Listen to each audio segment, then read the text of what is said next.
Hello and welcome to the Eugene Torto YouTube channel. If you're not subscribed, go subscribe and hit the notification bell, hit the thumbs up, leave comments. All that's supposed to help my channel grow and all that stuff. But anyway, this is going to be an air oil separator for my Corvette. I made one. I'll leave a link up there somewhere to the old video where I made it. I was unhappy with it, and it's kind of tiny, and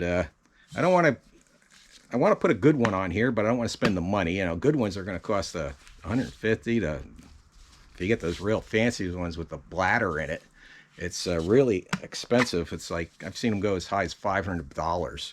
And this will have more oil capacity in it. I'll probably put a sight glass in it somewhere. And it's going to have a drain on the bottom. And what's going to happen is the tube's going to come down, go all the way to the bottom.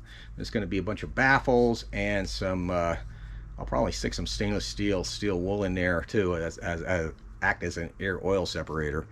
And then I'll have clean air getting sucked into my intake. Now, if I could, I'd run a vacuum pump, and then all the fumes and excess oil would get pumped into a catch can.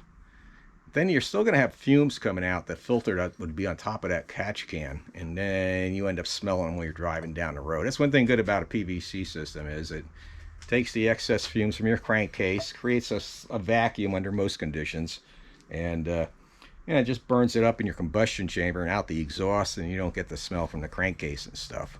Unlike a 52 Chevy I owned, where it just basically had a pipe that went down, and you know, all the fumes just got sucked out while you were driving down the road, and oil dripped everywhere. So that's why I run a PVC system. I prefer that for a street-driven car. If I was doing like a race-only car, I'd definitely go with a vacuum system. But anyway, this started out with a block of aluminum like this. Got off of Online Metals. And I ordered a couple extra. What the hell? Just in case I mess one up, and I can use the other ones for other projects. But this here is from an air dryer on the air conditioner, an old one off my 90 Corvette. Cut the top off, and I got to do a little bit better job up there. And then it's going to fit here, hold by a bolt, like I said, and all that good stuff. So anyway, I'm going to get to more work on that. I don't know if I'm going to do any more work today. There is a road rally. I'm debating if I want to go. I was at another event yesterday. And I don't know if I'm going to spend all day on an event today. And I'll just work on my projects for a little bit and then take it easy. But let's get on with it, and I'll pick up from here, I guess.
Okay, this is where I'm at so far. I got a nice machine fit. I got an O-ring on there. It's so tight and airtight that in order for me to get it apart, I really got to blow it apart. And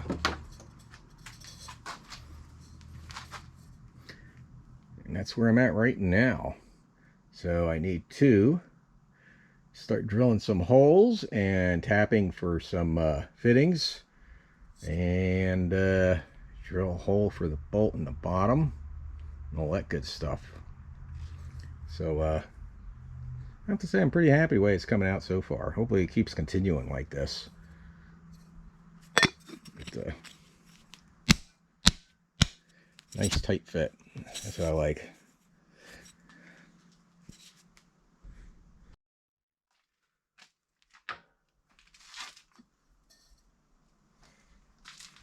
Alrighty, this is where I'm at right now. I have, ooh, that's a tight fit, which is good. I have these two holes drilled. This will be the inlet, and I'll probably just JB weld that in there. And that will be the outlet going to the intake manifold. This will be coming from the crankcase, intake manifold. I got to put all these baffles in here, and what I'm going to do for that is take another block of aluminum, turn that down to the inside diameter of this, so it slides in there real nice. And then I am going to take my cutoff tool, or lathe cutoff tool, if you don't know what that is. It looks like this. This blade will get extended out, and I'll cut it into real thin pieces. But before I do that, once I turn this to diameter, I'll drill my hole for that pipe, and then I'll drill my other holes that I need for the baffling, and then I'll cut it off, or something like that with the cutoff tool. But I'll probably just drill that hole for that one pipe right here, this pipe here, then separate them. And the reason I think I'll do that is I want the holes in the baffles not to line up. In other words, I want them 90-degree across the holes. So this way the air has to change direction, and more of the oil will condense down into the bottom of this right here. And so I guess I'll do it that way. Yeah, that'll work. Anyway, I need to really clean up my area here. It's getting really bad.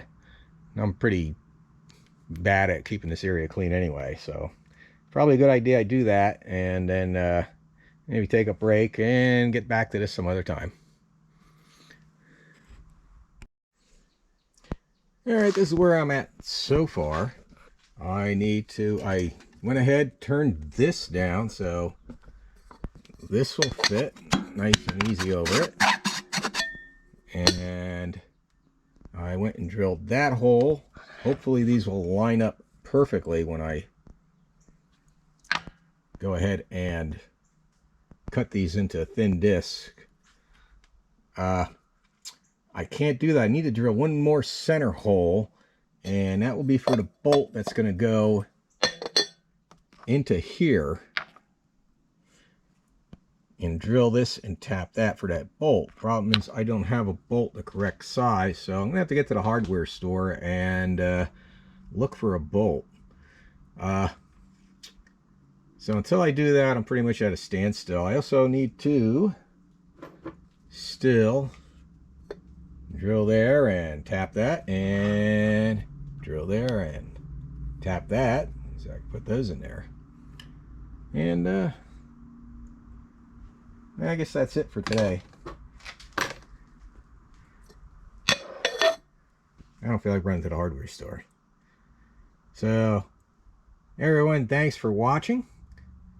I want everybody to have a good day, and check back and see where I'm at in the future with this. God bless.